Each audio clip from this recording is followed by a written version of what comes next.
Hello दोस्तों, आपका मेरे चैनल साइंस क्लास में स्वागत है। आज हम पढ़ेंगे क्लास 8 साइंस चैप्टर जो कि है क्रॉप प्रोडक्शन एंड मैनेजमेंट। तो यहाँ पे आपको बोला है कि आपने लिविंग ऑर्गेनिजम्स को फूड क्यों खाना पड़ता है और रिक्वायर होता है वो आपको पता ही है। और प्लांट जो होती है वो अपने आप अपना फूड प्रिपेयर कर सकती है। तो आपको यहाँ पे एनिमल्स जो होते हैं वो कहाँ से अपना फूड उन्हें मिलता है, तो वो आपको क्वेश्चन किया है। क्योंकि एनिमल्स और ह्यूमन बींग्स जो होती है वो अपना फूड अपने आप प्रिपेयर नहीं कर सकती। तो आपको ये बोला है क्यों आप फूड खाते हो, क्योंकि जब हम फूड खाते हैं तो वो हमें फूड से एनर्जी मिलती है और वो वेरियस बॉडी फंक्शंस के में काम आते हैं, जैसे डाइजेशन में हेल्प होता है, रेस्पिरेशन हमें सांस लेने में तकलीफ नहीं होती, और एक्सक्रीशन का मतलब है जो हमारे बॉडी में वेस्ट मटेरियल्स जो एक्सक्रीट होते हैं वो उसे एक्सक्रीशन के द्वारा निकल जाती है बॉडी से। और यहाँ पे आपको बताया है in order to provide food for a population आपको क्या चाहिए होगा, रेगुलर प्रोडक्शन होना चाहिए, प्रॉपर मैनेजमेंट होना चाहिए, और वो फूड डिस्ट्रीब्यूशन वो डिवाइड कितने लोगों में हो रहा है आपको वो जानना ज़रूरी है। और यहाँ पे है 1.1 एग्रीकल्चरल प्रैक्टिसेस। तो आगे पढ़ते हैं। When plants of the same kind are grown and cultivated at one place on a large scale, it is called as crop. तो क्रॉप क्या होती है, जब प्लांट्स सेम काइंड के एक ही जगह पे हम ग्रो करते हैं और वो कल्टीवेट होके हम हार्वेस्ट करते हैं इन अ लार्ज स्केल, जैसे कि वेरी इन हाई प्रोडक्शन, तो उसे हम कहते हैं क्रॉप। जैसे कि एग्जांपल में आपका है वीट, जो कि हम गेहूँ कहते हैं। तो वो गेहूँ हमें कहाँ से मिलते हैं, प्लांट से। तो वो उसके लिए हमें क्या चाहिए, एक लार्ज स्केल चाहिए प्रोडक्शन के लिए। तो आपको यहाँ पे पता ही है क्रॉप्स जो होती है वो डिफरेंट टाइप्स के होते हैं, जैसे सीरियल्स, वेजिटेबल्स और फ्रूट्स। तो हम ये वेरियस सीजन जो होते हैं, सीजन्स तो आपको पता ही है कैसे कैसे होते हैं, जैसे समर, रेनी, विंटर होता है, और इसमें आपका मानसून भी आता है। तो इसे हम वही सीज़न पर ग्रो करते हैं। तो इसमें आपको बोला है India is a very vast country, क्योंकि इसमें क्लाइमेटिक कंडीशन जैसे टेम्परेचर, ह्यूमिडिटी और रेनफॉल भारी मात्रा में होते हैं in according to other region. तो एक रीजन जैसे इंडिया में दूसरे रीजन के हिसाब से इंडिया में टेम्परेचर, ह्यूमिडिटी का और रेनफॉल का वेरियस इसमें क्या नहीं होता, इसमें कमी नहीं होती। और इसमें आपका है according there is a rich variety of crops grown in different parts. तो इसके हिसाब से क्रॉप्स जो होती है वो different parts of the country में डिफरेंट सीजन्स में शो होती है। जैसे आपका यहाँ पे क्रॉपिंग पैटर्न्स का आइडेंटिफाई किया है, जैसे कि है आपका खारिफ क्रॉप्स। ये खारिफ क्या होता है, ये आपको ये है आपका खारिफ, जो कि है आपको ये सीज़न जो होता है इसमें रेनी सीज़न में जो आप क्रॉप्स को सो करते हो या ग्रो करते हो उसे हम कहते हैं खारिफ क्रॉप्स, क्योंकि ये सीज़न जनरली होता है जून से सितंबर तक। इसका एग्जांपल्स है पैडी, मेज जो कि है मकई, सोयाबीन, ग्राउंडनट, कॉटन एसेट्रा। और आपका है रबी क्रॉप्स। ये क्रॉप्स कहाँ पे आपको कौन सीज़न में मिलेगा, जैसे है आपका विंटर सीज़न। तो इसे हम विंटर में जो जो आपका क्रॉप्स ग्रो होता है उसे हम कहते हैं रबी क्रॉप्स। तो ये पीरियड कहाँ से होता है, अक्टूबर से मार्च तक होता है। और इसका एग्जाम्पल है वीट, ग्राम, पी, मस्टर्ड और लिनसीड। तो आपका बिसाइड दिस पल्सेस वेजिटेबल भी समर में ग्रो हो सकती है और विंटर में भी ग्रो हो सकती है, लेकिन सीज़न के हिसाब से। तो आपका है 1.2 basic practices of crop production. तो इसमें आपका है एग्रीकल्चरल प्रैक्टिसेस को आपको यहाँ पे बोला है कल्टीवेट करने के लिए क्रॉप्स सेवरल एक्टिविटीज़ को टेक करती है। जैसे हो गया आपका पहला, तो हो गया आपका है सीज़न, तो दूसरा है उसका क्रॉप का वैरायटी। तो इसमें आपको बोला है एग्रीकल्चरल प्रैक्टिसेस होते हैं, जैसे प्रिपरेशन ऑफ द सॉइल को आप कैसे प्रिपेयर करोगे, ये आपका पहला है।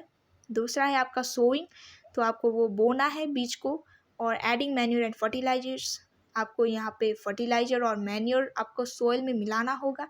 इरिगेशन, पानी का उसमें प्रॉब्लम ना हो वो देखना होगा। प्रोटेक्टिंग फ्रॉम वीड्स, आपको वो वीड्स अनवांटेड प्लांट्स जो होते हैं उसे आपको अपने क्रॉप के लिए प्रोटेक्ट करना होगा। तो हार्वेस्टिंग होता है वो आखिर में होता है, और हार्वेस्टिंग के बाद क्या होता है, स्टोरेज। तो आप वो ग्रेन्स और जो क्रॉप है आप उसे स्टोर कर सकते हो। तो आपको वो लार्ज स्केल में आपको लेकिन देखना होगा कि उसे स्टोर करने के लिए आपको कितना एरिया चाहिए। तो यहाँ पे है 1.3 प्रिपरेशन ऑफ सॉइल। तो हम सॉइल को कैसे प्रिपेयर करेंगे, तो इसमें आपका है the first step before growing a crop is the preparation of soil. तो आप पहले क्रॉप को ग्रो करने के पहले आपको क्या करना होगा, सॉइल को प्रिपेयर करना होगा। जैसे आपका इम्पॉर्टेंट टास्क इसमें बताया है agriculture is to turn the soil and loosen. तो आपको सॉइल को क्या करना होगा, लूज करना होगा। तो इससे क्या होगा, आपका रूट जो होता है वो डीप सॉइल में जाकर पेनिट्रेट हो सकता है। तो उससे आपको रूट्स जब पेनिट्रेट होगा तो वो ज़्यादा पानी सोच पाएगा और वो प्लांट उतना ही खिलेगा। तो इसमें आपको बोला है the loose soil allows the root to breathe easily even when they go deep into the soil. तो इसमें आपको यही बताया है, जैसे आप वो रूट जो होता है वो इतना डीप भी चला जाएगा सॉइल के अंदर तो भी उसे कोई प्रॉब्लम नहीं होगी टू ब्रीथ बोला है। तो इसमें आपको वो रूट को इतना मुश्किल नहीं होगा कि वो ज़्यादा पानी ना सोचे। तो इसमें आपको बोला है the लूजन soil helps in the growth of earthworms and microbes present in the soil. तो वो लूज सोइल क्या करती है, वो अर्थवर्म और छोटे छोटे जो माइक्रोब्स प्रेजेंट होती है सोइल के ऊपर उसे वो ग्रो करने के लिए हेल्प करती है। और वो ऑर्गेनिजम्स क्या करती है, वो ऑर्गेनिजम्स जो ह्यूमस होते हैं उसे सोइल को दे देते हैं और वो सोइल इतना मॉइस्ट होता है कि वो सोइल के ऊपर जो भी क्रॉप होता है वो आसानी से बहुत बड़ा और अच्छा हो जाता है। तो इसमें आपका है you have learn in the previous classes that soil contains mineral. जैसे आपको पता ही है सोइल में क्या होता है, मिनरल्स होता है, वाटर होता है, एयर होता है और दूसरे लिविंग ऑर्गेनिजम्स जो सोइल में रहते हैं वो होते हैं। तो इसमें आपका है डेड प्लांट्स भी हो सकता है, जो वो डेड प्लांट्स होते हैं और एनिमल्स होते हैं वो डिकम्पोज हो के सॉइल में मिल जाते हैं और वो सॉइल क्या होता है, डेड ऑर्गेनिजम्स के न्यूट्रिएंट्स से रिच होते हैं और वो न्यूट्रिएंट्स एब्जॉर्ब करती है बाय प्लांट्स उसे एब्जॉर्ब करते हैं अपने नरिशमेंट के लिए। तो आपको यहाँ पे है since only a few centimeters of the top layer of soil supports plant growth। तो इसमें आपको बताया है few centimeters जो टॉप लेयर के सॉइल होते हैं वो उसे प्लांट ग्रोथ में सपोर्ट करती है और वो टर्न होके सॉइल को लूज करती है क्योंकि वो न्यूट्रिएंट्स जो होते हैं उसे सॉइल को वापस दे देते थे और उसे प्लांट्स यूज़ करके न्यूट्रिएंट्स अपने ऊपर ले लेते हैं। तो इसमें आपका है दस turning and losing of soil is very important for cultivation of crops. तो ये क्यों ज़रूरी होता है, क्योंकि वो कल्टिवेशन जो होता है क्रॉप्स के लिए ग्रो करने के लिए उसमें हेल्प करते हैं। तो इसमें आपका है the process of losing and turning of the soil is called tilling और प्लगिंग। तो वो सॉइल जब अपने आप को लूज करते हैं और टर्न करते हैं इनटू सॉइल तो उस प्रोसेस को हम कहते हैं टिलिंग और प्लगिंग। तो इसमें आपको बताया है कि आप प्लग के द्वारा ही यूज़ कर सकते हो और प्लग क्या होते हैं, वो वुड और आयरन से बने होते हैं। जैसे आपका वुड है, आपका वो वुड है आपका फॉरेस्ट से आता है और आयरन जो होता है वो एक मेटल है, तो इसलिए वो आप यूज़ करके ही प्लगिंग कर सकते हो। तो इसमें आपका है if the soil is very dry. तो अगर आपका सॉइल वेरी ड्राई होता है तो इसमें आपको वाटर डालने से पहले आपको क्या करना होगा, वो प्लग के यूज़ करके आपको प्लगिंग करना होगा। तो प्लग फील्ड में have big pieces of soil called crumbs. तो आपको वो प्लग करके आपने प्लग किया हुआ फील्ड में आपको क्या मिलेगा, बड़ा बड़ा पीस आपको देखने मिलेगा सॉइल के, तो उसे हम कहते हैं क्रम्स। तो इसे आपको क्या बोला है कि आप उसे ब्रेक करके वो सॉइल पर मिला दो क्योंकि ये नेसेसरी है, क्योंकि वो बड़ा बड़ा पीस होगा तो वो न्यूट्रिएंट्स के रिच होगा, तो न्यूट्रिएंट्स में बहुत रिच होगा तो ये प्लांट्स को तो चाहिए ही होगा। तो इसलिए आपको वो थोड़ा थोड़ा पीस करके उसे सॉइल में मिला देना। और इसमें आपका है the field is levelled for sowing as well as for irrigation purposes. तो आप वो फील्ड को प्लगिंग के बाद क्या करोगे, सोइंग। तो आपको वो क्रॉप के बीज होते हैं जो वो आपको सो करना होगा, और उसके बाद आपको इरिगेशन जो होता है, पानी आपको कहाँ से मिलेगा और आपको पानी का प्रॉब्लम नहीं होना चाहिए, तो इसलिए आपको वो पहले देखना होगा। तो इसमें आपका है the levelling of soil is done with the help of a leveller. तो सॉइल को एक समान कैसे करते हो, with the help of a leveller. Leveller एक ऐसा टूल है जो आप अपने फील्ड को लेवल करने के लिए यूज़ कर सकते हो। तो इसमें आपका है sometimes manure is added to the soil before tilling. तो आप मैन्योर ऐड करते हो जैसे कि है काउ डंक, क्योंकि वो proper mixing of manure with soil ये क्या करती है, आपको हेल्प करती है कि वो सॉइल वाटर्ड, उसमें न्यूट्रिएंट्स जाए बिफोर आप उसे पानी डालें। तो इसके लिए आपको मैन्योर मिक्स करना होगा। तो इसमें आपका है agricultural implements. Before sowing the seeds it is necessary to break the soil to the size of the grains to get better yield. तो आपको ये मैंने पहले ही बताया था, जो क्रम्स होती हैं, बड़ा बड़ा सॉइल का पीसेस होता है, तो उसे आपको ब्रेक करना होगा, क्योंकि वो अपने आपका ग्रेन्स जो होता है, बीज होता है, उसके साइज़ के एक समान आ जाए और उसे आप ग्रो करने के लिए प्रॉब्लम ना हो। तो इसमें आपका वेरियस टूल्स यूज़ कर सकते हो, जैसे कि है प्लग, जो कि है प्लगिंग, हो और कल्टीवेटर, जिसमें आपका एक पिक्चर दिखाया गया है। यहाँ पे है फिगर 1.1 द प्लग। ये है आपका प्लग, ये आपका हिस्सा है बीम, ये है बीम, और ये है आपका प्लग शाफ्ट, ये है आपका प्लग शेयर। तो ये एक प्लग का पिक्चर है। तो इसमें आप पढ़ेंगे प्लग के बारे में। This is being use since ancient times. तो ये बहुत पुराने साल से यूज़ होते हैं फॉर टिलिंग द सॉइल, और इसमें आप फर्टिलाइजर्स को ऐड भी कर सकते हो, और इसमें जो अनवांटेड सीड्स होते हैं, जो कि कहते हैं हम वीड्स, तो उसे आप रिमूव कर सकते हो। और इसमें है this implement is made of would. ये वुड के द्वारा बने होते हैं। इसमें पेयर ऑफ बुल्स, ये क्या होते हैं, ये प्लगिंग के लिए आपको 2 एनिमल्स चाहिए होंगे, जैसे कि है हॉर्सेस, कैमल्स, जो भी है आप यूज़ कर सकते हो, एसेट्रा, जो कि कंटेन करती है एक triangular iron strip called plug share. तो इसमें मैंने आपको यहाँ पे दिखाया था, ये आपका हो गया प्लग शेयर। ये है जो एक हॉर्न जैसा दिख रहा है। तो यहाँ पे है plug shear. The main part of the plug is a long wood which is called as plug shaft. तो मैंने आपको यहाँ पे भी plug shaft का डायग्राम दिखाया था। ये है आपका plug shear जो कि वुड के बने हैं।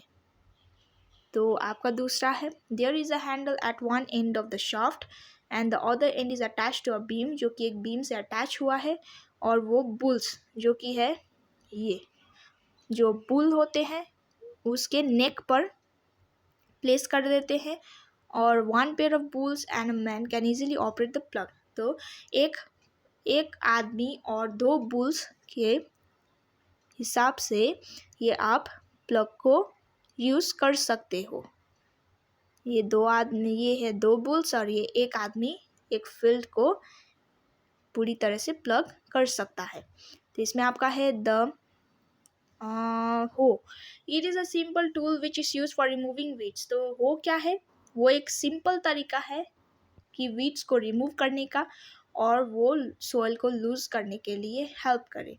तो इसमें आपका हो जाएगा it is a long rod of would और आयरन। तो ये कैसे बने होते हैं, वुड और आयरन से बने होते हैं, और वो स्ट्रॉन्ग होते हैं।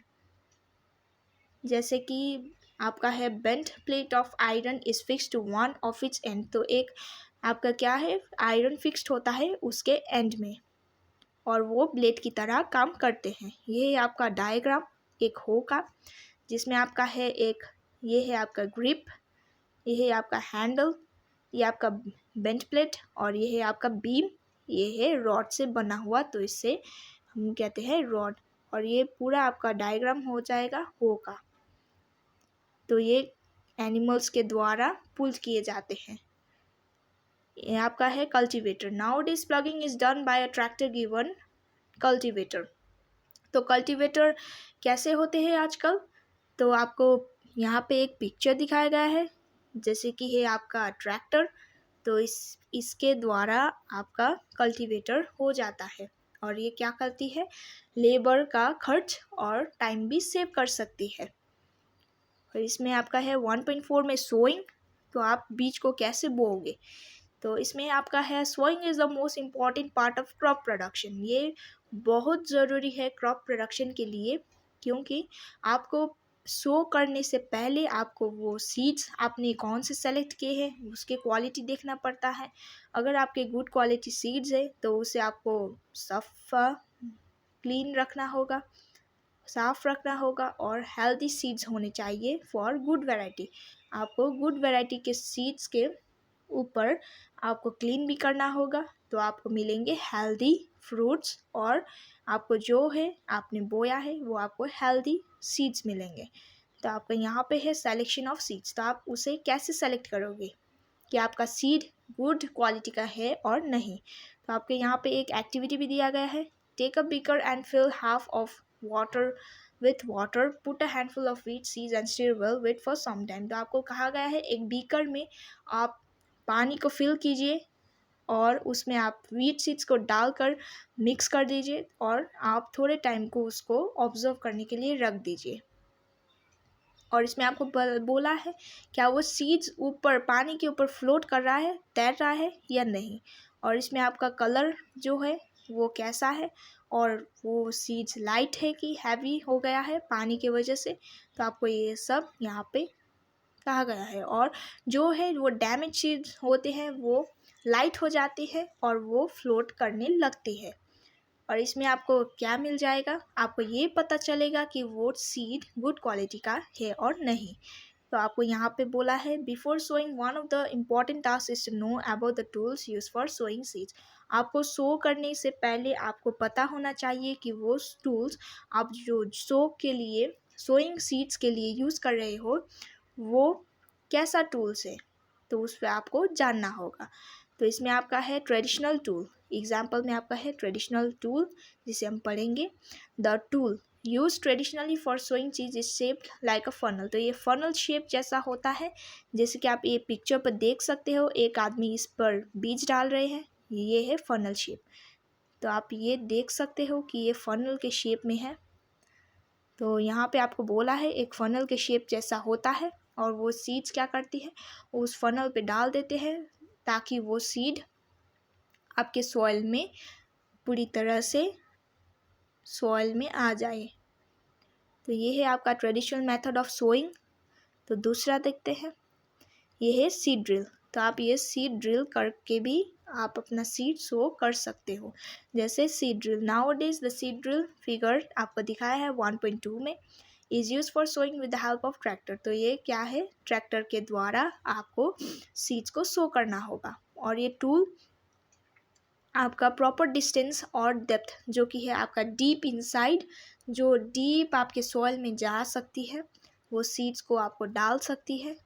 ये आपको क्या होगा, सीड ड्रिल से ही होगा। आपको ये सीड ड्रिल, ये सीड्स आपको कवर हो गया है पूरी तरह से, ये आपका भी इंश्योर हो जाएगा। और ये क्या करती है, ये आपका बर्ड से जो डैमेज करती है, वो सीड्स लेकर कभी कभी बर्ड्स लोग चले जाते हैं, वैसा नहीं होगा। और ये सीड ड्रिल क्या करती है, आपका टाइम सेव करती है और लेबर का खर्च भी सेव हो जाता है।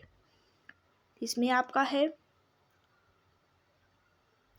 This allows plants to get sufficient sunlight. तो ये सनलाइट में भी प्रोवाइड करती है ताकि वो सनलाइट लेने में और न्यूट्रिएंट्स, उसके न्यूट्रिएंट्स और वाटर फ्रॉम द सॉइल लेने में कोई प्रॉब्लम ना हो। और ये फ्यू प्लांट्स जो है वो रिमूव करती है, जैसे कि वीड होता है और ओवरक्राउड। जैसे आप एक सीड बो कर रहे हो और दूसरी तरफ उसके ही डिस्टेंस पर शो कर रहे हो, तो वो बड़ा होने के बाद ओवरक्राउड होगा, जैसे उसे स्पेस नहीं मिलेगा, तो ये अच्छी तरह से शो नहीं होगा। तो इससे सीड ड्रिल से क्या होता है, पूरी तरह से डिस्टेंस में आपका ये सीड्स शो कर देते हैं ताकि ओवरक्राउड ना हो। इसमें हम देखेंगे एडिंग मैन्योर एंड फर्टिलाइजर्स। तो ये फर्टिलाइजर्स क्या है? जो न्यूट्रिएंट्स होते हैं जैसे कि मैन्योर काउ डंग में, तो उसे हम कहते हैं फर्टिलाइजर्स और मैन्योर। ये प्लांट्स के लिए हेल्दी होते हैं जो कि उनके ग्रोथ में काम आते हैं और ये हम सॉइल्स में डाल सकते हैं। तो ये है soil supplies minerals nutrients to the crop. तो सॉइल क्या करती है? मिनरल न्यूट्रिएंट्स जो होते हैं वो क्रॉप को दे देते हैं और ये न्यूट्रिएंट्स एकदम ज़रूरी है प्लांट्स के लिए क्योंकि उनके ग्रोथ में काम आते हैं। और यहाँ पे है continuous growing of crop makes the soil proper in certain nutrients, therefore farmers have to add manure to the field to replenish the soil with nutrients. तो फार्मर्स को क्या करना पड़ता है? वो सॉइल में मैन्योर जैसे कि होता है काउ डंग, वो उन्हें फील्ड्स में डालना पड़ता है ताकि सॉइल का न्यूट्रिएंट्स वैसा ही रहे। और इस प्रोसेस को हम कहते हैं मैन्योरिंग। इसे हम कहते हैं मैन्योरिंग। इम्प्रॉपर और insufficient manuring results in weak plants. तो इम्प्रॉपर, ये अगर प्रॉपर तरीके से नहीं डाला और वो प्लांट्स के लिए सफिशिएंट नहीं हुआ तो वो क्या होता है? वीक हो जाता है, प्लांट्स वीक हो जाता है और हमें अच्छा सीड्स नहीं मिलता। तो इसमें है manure is a organic substance जो कि हमें डिकम्पोजिशन जैसे कि है प्लांट्स और एनिमल के वेस्ट जैसे है काउ डंग, उससे हमें मिलते हैं तो ये ऑर्गेनिक हो जाता है और इससे कोई हार्म नहीं होता प्लांट्स के लिए। और ये फार्मर्स क्या करते हैं? वो प्लांट और एनिमल वेस्ट को एक पिट में डाल देते हैं डिकम्पोज होने के लिए। और वो डिकम्पोज कैसे होते हैं? Bye micro organism. जो वो सॉइल के ऊपर, वो मैन्योर के ऊपर माइक्रो ऑर्गेनिजम्स, छोटे छोटे जो माइक्रोब्स होते हैं, उससे वो डिकम्पोज हो जाते हैं। तो ये रिच इन न्यूट्रिएंट्स होता है जो कि प्लांट के लिए बहुत हेल्पफुल होते हैं। तो इसमें आपको बोला है एक्टिविटी 1.2। तो आपको यहाँ पे है प्रिपरेशन और growing seeds with manure and fertilizers, यहाँ पे दिखाया गया है।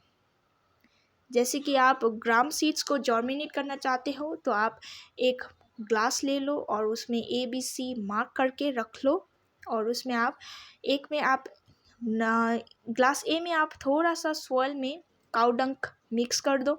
B ग्लास में आप क्या करो? यूरिया जो होता है यूरिन, वो काउ का यूरिन आप डाल दो, मिक्स करके रख लो। और C में आप कुछ नहीं, उसमें कुछ मत रखो, सॉइल में कुछ मत ऐड करो और वो ऑब्जर्व करो 7 से 10 दिन के लिए। तो आप क्या ऑब्जर्व करोगे? यहाँ पे आपको दिखाया गया है जैसे कि A में आपका ग्रो हो रहा है, B में भी ग्रो हो गया, C में थोड़ा सा हाइट कम है और इसमें प्रॉपर ग्रो नहीं हो रहा है क्योंकि इसमें हमने कुछ नहीं डाला। तो ये आपका एक्सपेरिमेंट यहाँ पे दिखाया गया है, growing seeds with manure and fertilizers. तो आप मैन्योर और फर्टिलाइजर्स के द्वारा आप क्या ग्रो कर सकते हो, ये आपका दिखाया गया है। और इसमें आपका है पूछा गया है did all the plants in all the glasses grow at the same pace. तो ये सेम तरीके से ग्रो हुआ है, ये आपको पूछा है? नहीं, क्योंकि ये C में आप देख सकते हो ये प्रॉपर तरीके से ग्रो नहीं हुआ है। तो इसमें आपका है यहाँ पे in which glass was the growth fastest. तो आपको यहाँ पे पूछा है किस ग्लास में आपका ग्रो फास्ट हुआ है। तो ये हो जाएगा आपका आंसर B, यहाँ पे आप देख सकते हो। और दूसरे में आपका यहाँ पे है fertilizers are chemical substances. Fertilizers जो होते हैं वो केमिकल सब्सटेंस है लेकिन उसमें न्यूट्रिएंट्स रिच होते हैं। जैसे आप उसमें न्यूट्रिएंट्स के द्वारा आप पा सकते हो उसमें urea, ammonium sulphate, sulphur phosphate और पोटास, जैसे कि है नाइट्रोजन, फॉस्फोरस और पोटाशियम। ऐसे न्यूट्रिएंट्स मौजूद होते हैं जो प्लांट्स के लिए यूज़फुल होते हैं। तो ये फर्टिलाइजर्स फार्मर्स उसे भी यूज़ करके अपने फील्ड और खेती पर यूज़ करते हैं ताकि उन्हें बेटर रिजल्ट्स मिल सके, जैसे कि बेटर उसका प्रोडक्शन हो सकता है और हो जाए। और इसमें आपका है fertilizers have also become a source of water pollution. लेकिन वो वाटर पॉल्यूशन का मेजर प्रॉब्लम हो गया है क्योंकि वो केमिकल बेस्ड होते हैं और वो ऑर्गेनिक नहीं होते।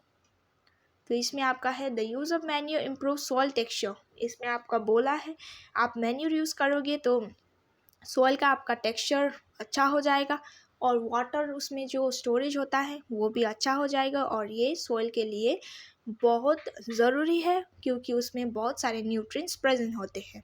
तो आपका है another method of replenishing the soil with nutrients is दो क्रॉप रोटेशन। आप क्रॉप रोटेशन का यूज़ भी कर सकते हो न्यूट्रिशन के लिए। तो ये कैसे होते हैं? Earlier farmers in northern India used to grow legumes as fodders in one season and wheat in the next season. तो पहले नॉर्दर्न इंडिया में क्या करते थे फार्मर्स, वह एक सीज़न में वो वीट ग्रो करते थे और दूसरे में फोडर ग्रो करते थे।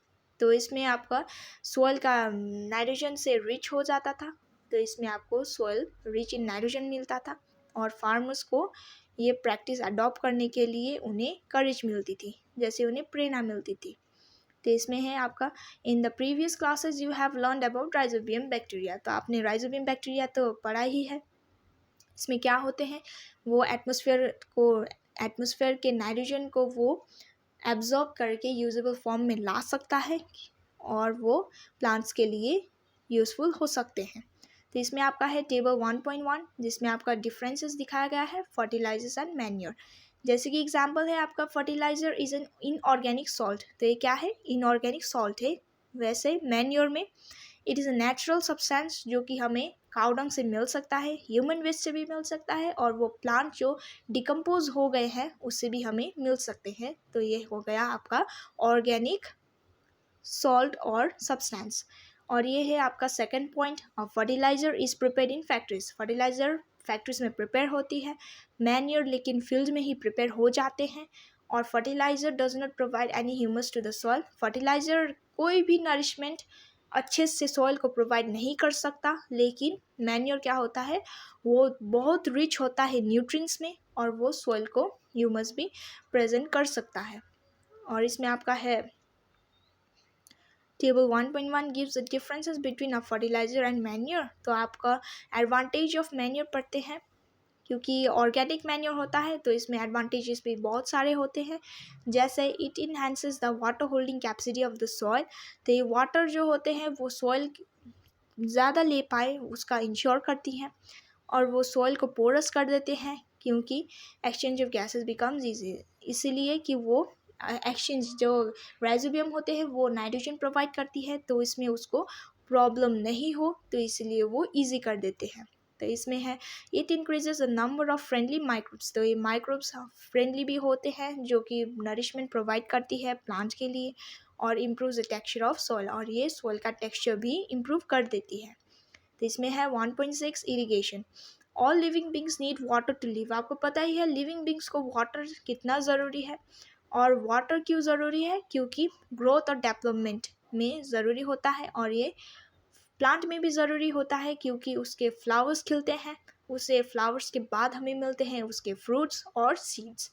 तो ये है water is absorb by the plant root. ये रूट जो होते हैं वो वाटर को एब्जॉर्ब कर देते हैं और वो वाटर में आपको क्या मिल जाता है, फर्टिलाइजर्स होते हैं और वो मिनरल्स भी एब्जॉर्ब कर देते हैं। और प्लांट कंटेन नियरली, प्लांट के हमें लगभग 90% वाटर उससे प्लांट कंटेन करती है। तो इसमें वाटर क्यों एसेंशियल होता है, क्योंकि वो जर्मिनेशन ऑफ सीड्स, क्योंकि जर्मिनेट करने के लिए ज़रूरी होता है, क्योंकि germination of seeds dry condition में नहीं हो सकती है क्योंकि उसे पानी एब्जॉर्ब करना पड़ता है। तो इसलिए आपका सीड अगर पानी नहीं होता है तो वो अच्छी तरह से जर्मिनेट नहीं कर सकता। तो इसमें आपका है nutrients dissolved in water get transported to each part of the plant. Water also protects the crop from both frost and hot air currents. तो ये वाटर आपके क्रॉप को हॉट एयर करेंट्स जो होते हैं, हॉट समर हो गया, आपका विंटर हो गया, तो इससे भी आपको प्रोटेक्ट कर सकती है। To maintain the moisture of the soil for healthy crop growth, fields have to be watered regularly। तो आपको healthy crop चाहिए के लिए आपको वो field को water करना होगा, डेली करना होगा, ताकि वो वाटर एब्जॉर्ब होकर आपके प्लांट के लिए ग्रोथ में काम आए। तो आपका है the supply of water to crops at different intervals is called irrigation. आपका इरीगेशन का प्रोसेस क्या है, आप जब सप्लाई करते हो पानी डिफरेंट टाइम्स में, तो उसे हम कहते हैं irrigation. The time and frequency of irrigation varies from crop to crop. ये क्रॉप के ऊपर डिपेंड होता है और सॉइल के ऊपर, क्योंकि वो सीजन में हम उसे सो करते हैं। इन समर ये आपका पानी जो होता है वाटरिंग इज हाई होना चाहिए, क्योंकि वो सन की वजह से बहुत सॉइल आपका हॉट हो जाता है, तो इसलिए आपको वाटर करना ज़रूरी होता है। लेकिन आपका विंटर सीज़न में आपको थोड़ा थोड़ा पानी डालना चाहिए क्योंकि उसका मॉइस्चर कंटेंट बहुत ड्राई हो जाता है, और अगर आप पानी रेगुलरली डालते हो तो वो फूल आपका मुरझा भी जाएगा। तो इसलिए आपको ये सब ध्यान में रखना चाहिए। तो इसमें आपका है source of irrigation. The source of irrigation are, इसमें आपका है वेल्स आ जाएगा, ट्यूबवेल्स है, पोन्ड्स है, लेक्स है, रिवर्स और डैम्स और कैनल्स आ जाएगा। तो इसमें आप ये सब यूज़ करके अपने फील्ड को इरिगेट कर सकते हो। तो इसमें आपका है ट्रेडिशनल मेथड ऑफ इरिगेशन। तो इसमें आपका वेल्स हो गया, वेल्स आपको पता ही है। तो उसमें आप डिफरेंट मेथड्स यूज़ करके अपनी फील्ड को इरिगेट कर सकते हो। और कैटल और human labour is use in this method. तो आप कैटल्स का भी यूज़ कर सकते हो पानी डालने के लिए, और लेबर भी यूज़ कर सकते हो। तो इसमें आपका एग्जाम्पल है मोट, पुली सिस्टम और चेन पंप। ये आपका है मोट, जो कि है एक आदमी ये पॉट से पानी डाल रहा है, और दूसरे में आप देख सकते हो ये एग्जाम्पल जिसमें आपका चेन पंप पे ये यहाँ से आपका पानी जा रहा है डायरेक्ट फील्ड की तरफ। और दूसरा है आपका ढिलकी, जिसे ये है वेल की मदद से आप एक आदमी यहाँ पे पानी डाल रहा है। और दूसरा है आपका चौथा है राहत, लेवर सिस्टम, जो कि एक बुल इसे लेवर के लिए खींच रहा है और यहाँ से पानी इरिगेट हो रहा है। तो यहाँ पे आप पढ़ सकते हो pumps are commonly use for lifting water. तो आप पम्प्स मोस्ट कॉमन यूज़ करते हो पानी के लिए, और diesel, biogas, electricity and solar energy is use to run this pumps. और ये पंप को चलाने के लिए आपको क्या चाहिए, बायोगैस चाहिए, इलेक्ट्रिसिटी भी चाहिए, और सोलर एनर्जी, आप सन के एनर्जी को यूज़ करके ये पंप को चला सकते हो। तो इसमें आपका है modern methods of irrigation. Modern methods में हम पढ़ेंगे क्या क्या है आपका स्प्रिंकल सिस्टम। तो ये आप पिक्चर देख सकते हो, इसमें आपका स्प्रिंकल सिस्टम दिखाया गया है, जिसमें आपका एक वेल जैसा पिक्चर है, जिससे यहाँ पे कुछ वायर कनेक्टेड है, पाइप कनेक्टेड है, और यहाँ से आपका पानी इरिगेट हो रहा है अपने फील्ड पर। तो ये सिस्टम क्यों यूज़फुल है, क्योंकि ये sufficient water is not available. तो आप पानी आपका शॉर्टेज हो गया है, तो ये आपका सिस्टम आपके पानी बचाने के लिए बहुत ही आपको हेल्पफुल करेगा। क्योंकि यहाँ पे है द परपेंडिकुलर पाइप्स, जो पाइप है यहाँ पे वो rotating nozzles on top are joining to the main pipeline. ये पाइपलाइन से डायरेक्ट कनेक्ट होते हैं, और ये इंटरवल्स में मतलब डिफरेंट टाइम्स में आपका पानी रेगुलर देते हैं।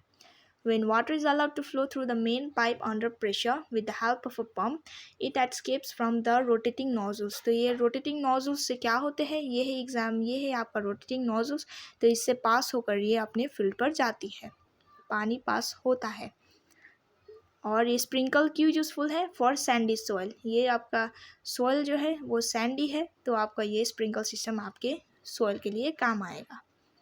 तो ये है आपका drip system. In this system the water falls drop by drop just at the position of the roots. तो ये क्या है, ये एक ऐसा सिस्टम है जो पानी आपका यहाँ से जाकर ये रूट के ऊपर, ये रूट के प्रेजेंट हो जाए जहाँ पे रूट होता है, तो उसमें ही पानी पहुँच जाता है। तो इसे हम कहते हैं drip system. It is the best technique for watering fruit plants. तो ये कैसा टेक्निक है, ये फ्रूट प्लांट्स जो होते हैं उसे वाटर करने के लिए, गार्डन में यूज़ करने के लिए, और ट्रीज़ जो होते हैं उसमें हेल्पफुल होते हैं। और ये पानी क्या होता है, वेस्ट नहीं होता इससे। तो आप ये ड्रिप सिस्टम यूज़ कर सकते हो। तो यहाँ पे है प्रोटेक्शन फ्रॉम वीड्स। जो वीड्स होते हैं उसे हम कहते हैं अनवांटेड प्लांट्स जो होते हैं, तो उसे हम कहते हैं वीड्स। तो इसमें आपका यहाँ पे दिखाया गया है, in a field many other undesirable plants, जो कि है अनवांटेड नेचुरली ग्रो होते हैं विद द क्रॉप, उसे हम कहते हैं वीड्स। तो ये वीड्स हम कैसे रिमूव कर सकते हैं, उसे प्रोसेस क्या है इसका, तो उस प्रोसेस को हम कहते हैं वीडिंग। तो वीडिंग क्यों नेसेसरी है, क्योंकि जो वीड्स होते हैं वो अगर ग्रो हो गए तो आपका ये सीड्स जो होते हैं वो कम्प्लीटली ग्रो नहीं हो पाता, तो इसलिए हमें वो वीड्स को रिमूव करना होगा। तो इससे आपका है weeds interfere even in harvesting and may be poisonous for animals and human beings. तो वो वीड्स एकदम पॉइजनस होता है एनिमल्स के लिए, ह्यूमन बींग्स के लिए भी, तो इसलिए हमें इसे रिमूव करना ज़रूरी होता है। तो इसमें है farmers adopt many ways to remove weeds and control the growth. तो फार्मर्स क्या करते हैं, उसमें फार्मर्स अपने तो फार्मर्स वीड को कंट्रोल करने के लिए बहुत सारे तरीके अपनाते हैं, जैसे कि टिलिंग है आपका सो करने से पहले। इससे आपको किलिंग ऑफ वीड्स हो जाएगा, वो वीड्स को ग्रो करने के लिए प्रिवेंट करेगा। तो इसमें आपका है the best time for removal of weeds is before they produce flowers and seeds. तो आपका बेस्ट वे कब होता है रिमूवल करने के लिए, तो आपका प्रोड्यूस जब आपका फ्लावर प्रोड्यूस होने वाला होता है और सीड्स प्रोड्यूस होता है, तो उसके पहले आपको ये रिमूव करना आपको नेसेसरी होगा। तो यहाँ पे है the manual remover includes physical remove भी होता है बाय ऑपरेटिंग और कटिंग दैम। आप उसे काट भी सकते हो टाइम से, लेकिन आपको आज काटा है तो आपको थोड़े दिन बाद फिर काटना पड़ेगा टाइम टू टाइम। तो इसमें आपको क्या हेल्प होता है, खुरपी, जो कि हम कहते हैं एक टूल है, तो उसमें हम अनवांटेड सीड्स को काट सकते हैं। तो इसमें आपका है weeds are also control by using certain chemicals. हम केमिकल्स के द्वारा भी उसे कंट्रोल कर सकते हैं, तो उसे हम कहते हैं वीडिसाइड्स। जैसे एग्जाम्पल है आपका, यहाँ पे आपका एग्जाम्पल दिखाया गया है, जैसे कि आपका है 2D, यहाँ पे 2D और 4। इसमें आपका है these are spread in the fields to kill the weeds. ये अपनी फील्ड पर स्प्रे करने से आपका वीड जो होता है वो किल हो जाता है, वो मर जाता है, ताकि वो अपने क्रॉप्स को डैमेज ना कर सके। तो इसमें आपका स्प्रेयर से आप उसे कर सकते हो। यहाँ पे आप एक पिक्चर देख सकते हो, एक आदमी जो है वो स्प्रे कर रहा है ताकि वो वीड्स किल हो जाए और क्रॉप के लिए उसमें प्रॉब्लम खड़ी ना करे। ये देख सकते हो आप। तो ये है स्प्रेइंग वीडिसाइड। तो इसमें आपका है वीडिसाइड को, लेकिन आप वीडिसाइड जब स्प्रे कर रहे हो तो आपको अपने नोज़ और माउथ को ढकना होगा, ताकि वो केमिकल आपके ऊपर ना स्प्रे हो जाए और आपको हार्मफुल ना करे। तो इसमें है 1.8 हार्वेस्टिंग। तो हार्वेस्टिंग क्या होता है, जब एक क्रॉप ग्रो हो जाता है तो उसे हम काटने के लिए करना पड़ता है, मैच्योर हो जाता है, तो उसे हम कहते हैं हार्वेस्टिंग। इसे क्या है, in harvesting crops are pulled out और cut close to the ground. तो हम उसे क्या करते हैं, वो क्रॉप को हम पुल करते हैं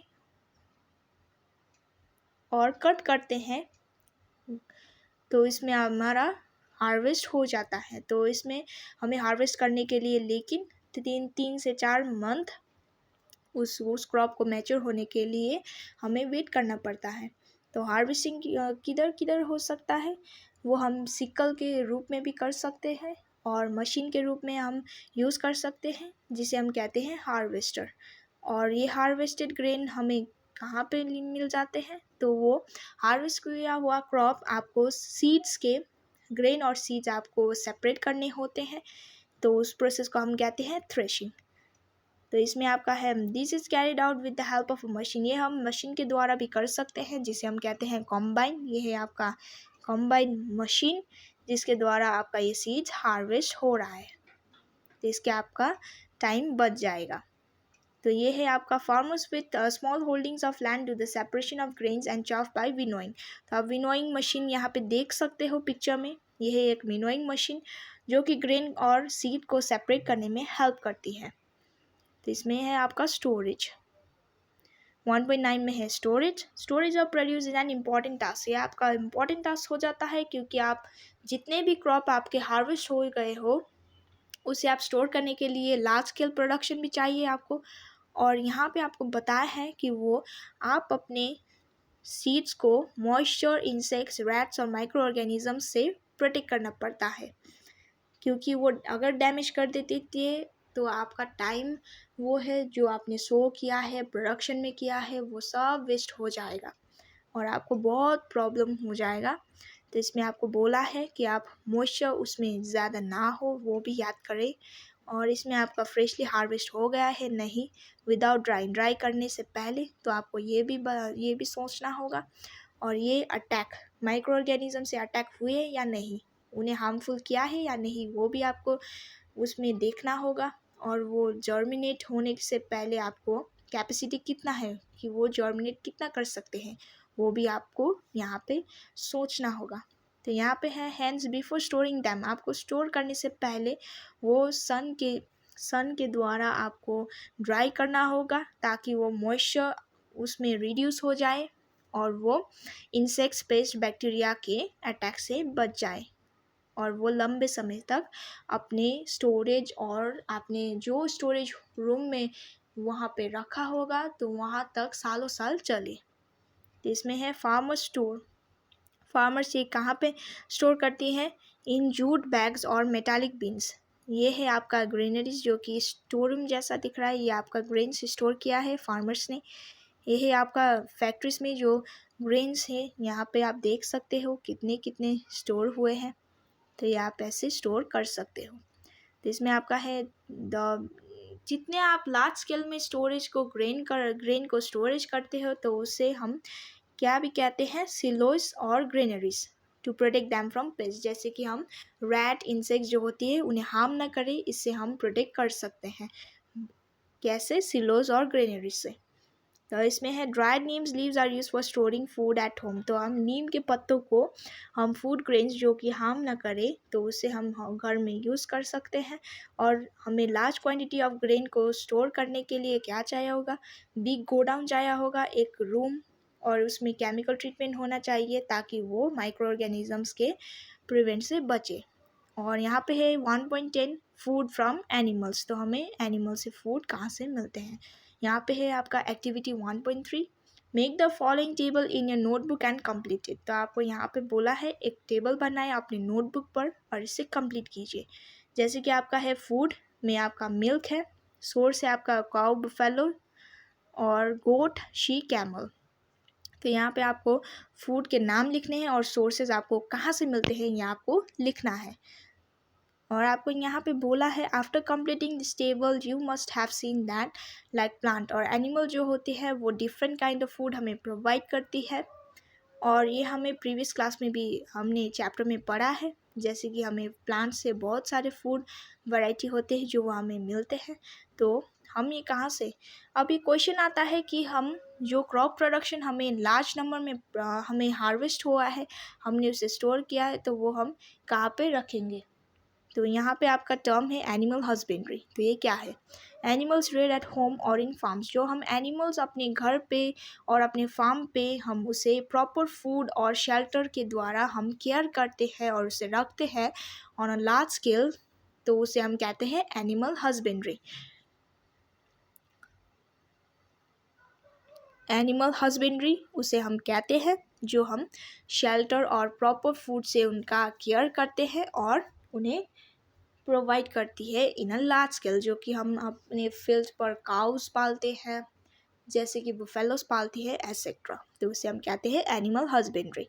तो आपका यहाँ पे हो जाता है चैप्टर हमने ख़त्म कर दिया है। तो इसमें आपको एक्सरसाइज दिए गए हैं, ये है आपका एक्सरसाइज। तो हम एक्सरसाइज ये हम करेंगे अपने नेक्स्ट वीडियो पे डिस्कस। तब तक के लिए देखते रहिए।